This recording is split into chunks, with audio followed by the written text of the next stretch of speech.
네, 오늘은 시편 95편을 보겠는데요. 시편 95편은 예배에 관한 시가 되겠습니다. 예배에 대한 시편이 되겠는데요.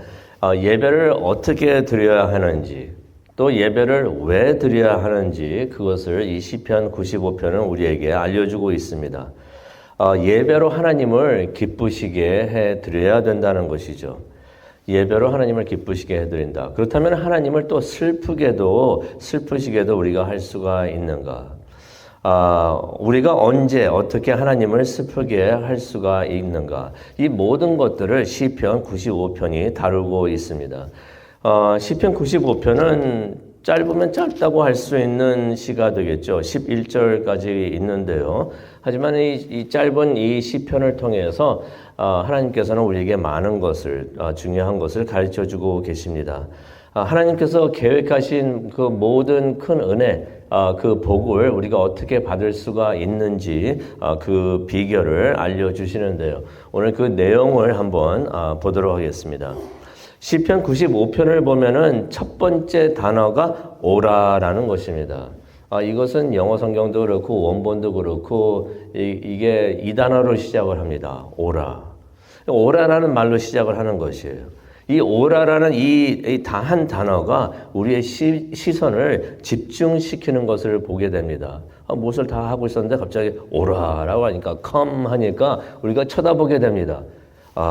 그렇게 우리의 시선을 이렇게 집중을 할 수 있도록 이렇게 잡으시는 것을 보게 되는데, 모두 하나님을 예배하러 오라라고 말씀을 하시는 것입니다. 함께 모여서 하나님을 예배하라고 하는 그 명령의 말씀이 여기에 적혀 있습니다.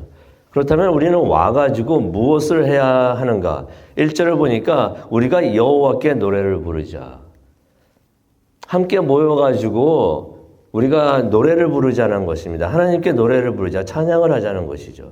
또 1절을 보니까 큰 소리로 기뻐 외치자. 그냥 노래만 하는 것이 아니라 크게 소리를 내어가지고 외치라는 것입니다. 2절을 보니까 그분 앞에 감사하며 나아가자. 하나님 앞으로 나아가자는 것입니다. 감사하며. 또 2절을 보니까 그분을 높이며 찬양하자라는 말씀이 있습니다.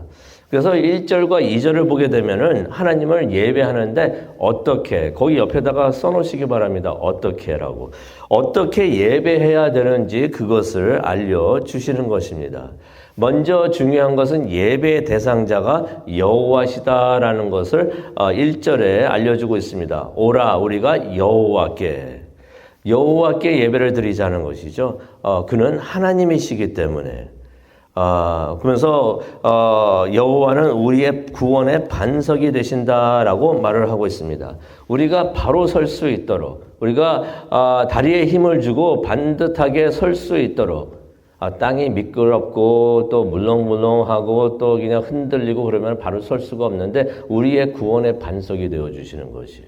반석 위에 우리가 굳건히 서 있을 줄로 믿습니다. 하나님은 우리의 구원의 반석이기 때문에 우리가 그를 예배하는 것을 알려주고 있습니다. 어떤 마음으로 해야 되는가? 1절과 2절을 보게 되니까 기쁜 마음으로, 또 감사함으로, 즐거이 예배를 해라라고 말을 하고 있는데, 이거를 한마디로 표현을 한다면 열의를 가지고 하라는 것입니다. 그냥 와서 하는 것이 아니라 온 마음 다 열의를 다해서 뜨겁게 하나님을 예배하라는 것입니다. 그것을 위해서 외치라고까지도 말을 하고 있습니다. 1절을 보니까 외치라.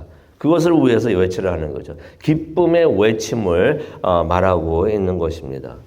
그런데 우리가 왜 이렇게까지 하나님을 예배를 해야 되는가? 왜 해야 되는가? 지금까지는 어떻게에 대한 말을 해주고 있는데 이제는 왜라는 부분을 말씀을 해주고 있습니다. 3절을 보니까 하나님이 크고 위대하신 하나님이시기 때문에, 크고 위대하시기 때문에 우리가 하나님을 예배하기를 원합니다.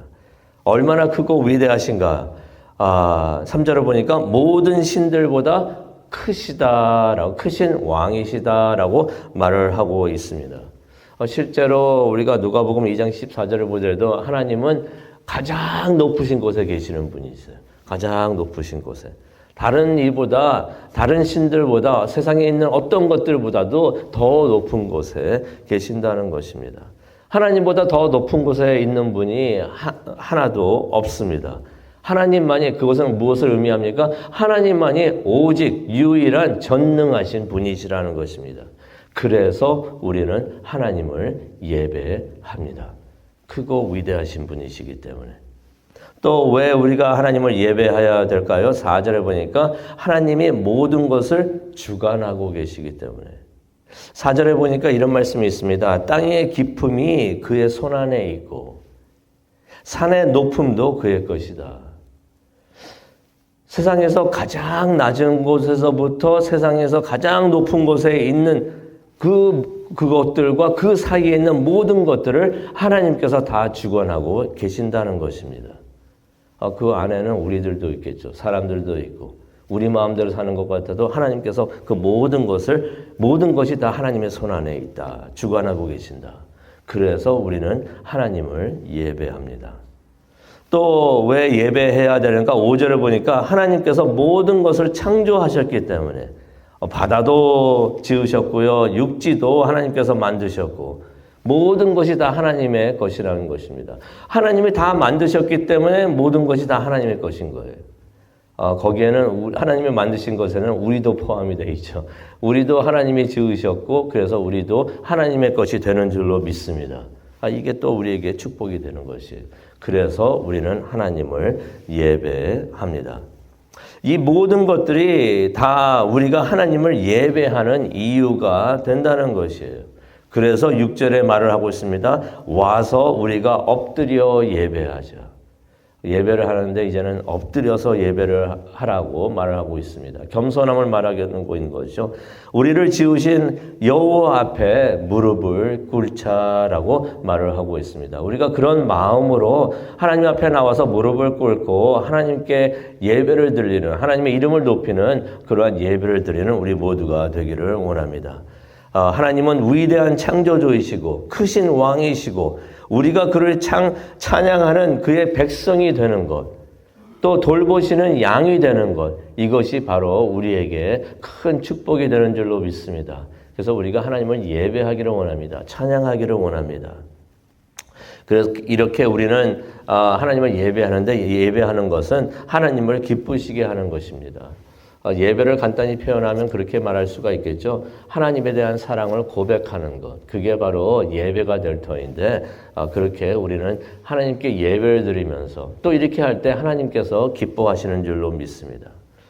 그렇다면은 하나님이 이런 일로 기뻐하시면은 우리가 또 하나님을 슬프게도 할 수가 있는가?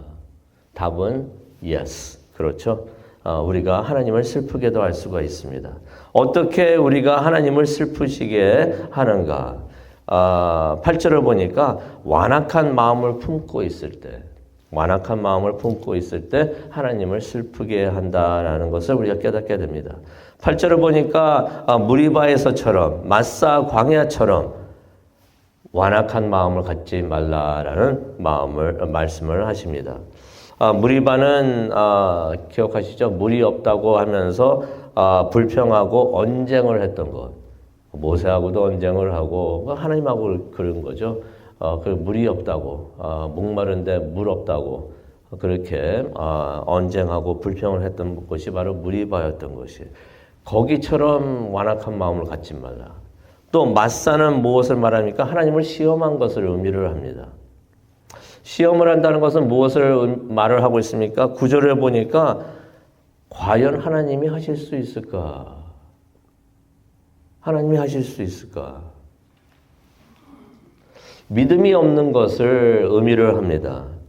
하나님을 시험을 한다는 것은 우리가 믿음을 안 가지고 있고 그래서 의심하는 것. 그것이 바로 하나님을 시험하는 마음이 되는 것이에요. 하나님은 그런 마음을 완악한 마음이라고 표현을 하고 계십니다. 그들이 애굽에서 또 홍해에서 광야에서 하나님의 기적을 목격을 했습니다.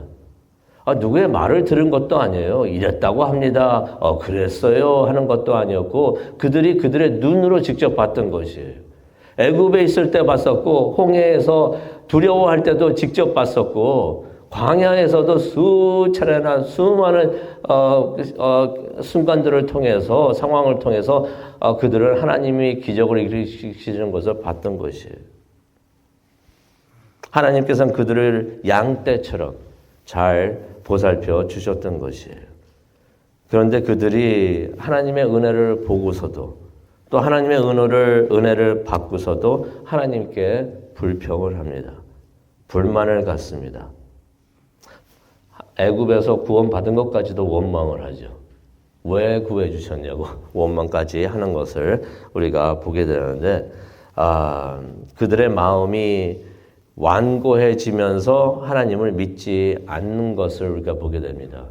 하나님을 신뢰하지 않는 것이죠. 이렇게 완고하고 굳게 닫혀있는 마음은 값을 치르게 되어 있습니다.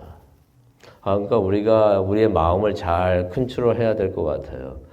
세상에 있는 것들은 우리가 어떻게 컨트롤할 수 없어서 그거 가지고 걱정할 필요는 없겠고요. 그거는 하나님께 다 맡기고 우리는 우리가 컨트롤할 수 있는 것에 신경을 쓰는 것이 중요하지 않겠는가. 우리는 어떤 것을 컨트롤할 수 있는가? 우리의 마음은 우리가 컨트롤할 수가 있습니다. 그래서 성경에서도 그러죠. 하나님께서도 그러죠. 완고한 마음을 갖지 말라. 그것은 우리가 컨트롤할 수 있기 때문에 그렇게 하지 말라는 것입니다.